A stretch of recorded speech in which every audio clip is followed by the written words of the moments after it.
Hello welcome to my channel Ruthvik the mummy. నేను మళ్ళీ నెల్లూరు వచ్చేసాను. నెల్లూరు వచ్చినట్టు ఇంకో వ్లాగ్ రెడీగా ఉంటుందన్నమాట. యాక్చువల్గా సగం రోజు అయిపోయినాకే వ్లాగ్ తయారు చేశానండి. ఫుల్ బిజీగా ఉన్నాను. అమ్మోళ్ళ ఇంటికి వచ్చానమాట. అమ్మ శ్రావణ మాసం కదా మెట్టెలు కొనిస్తానన్నారు. ఇంక మా నాన్న నేను పోయి మెట్టెలు తీసుకొని వచ్చేసామన్నమాట.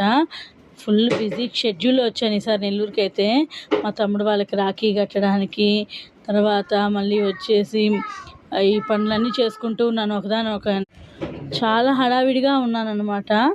ఈ హడావిడిలో మా డాడీ మళ్ళీ మ్యాజిక్ షోకి బుక్ చేశారు.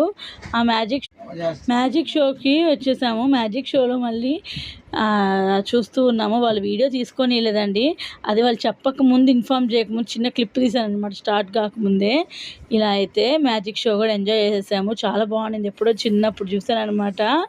అదైతే మ్యాజిక్ ల్యాంపు రుత్తు అక్కడ అమ్ముతూ ఉంటే కొనేసుకున్నాడు. ఇంకా దాంతో ఆడుతూ కూర్చున్నాడు అక్కడ. చాలా బాగుండింది. అది కూడా వెరైటీగా ఉండింది. చిన్నపిల్లలకైతే చాలా ఇంట్రెస్ట్గా ఆడుకుంటారు దాంతో. ఆయననమాట సికిందరు. చాలా రోజుల తర్వాత మా డాడీతో బస్సులో లాంగ్ జర్నీ చేశానండి. ఒక సీట్లో ఇద్దరం పక్కన కూర్చొని చాలా బాగుండింది. నాకైతే చాలా బాగా ఎక్స్పీరియన్స్ చేశాను అనమాట. ఎంజాయ్ చేశాను. కానీ ఫుల్ టైర్డ్ అయిపోయానండి. జర్నీలో కూడా ఇసుగా అనిపించింది. ఇప్పుడైతే ఇంటికి వచ్చేసాను అనమాట. రెస్ట్ తీసేసుకున్నాను ఫుల్గా. రెస్ట్ ఏముంటుంది, ఇంకా ఫుల్గా టైర్డ్ అయిపోయాను అనమాట. చూడండి మొహం మీద టైర్డ్నెస్ కనిపిస్తుందో. నా మెట్టెలు మీకు చూపించలేదు కదా ఇంతకీ. అదిగోండి నా మెట్టెలు మా అమ్మది ఇచ్చారనమాట.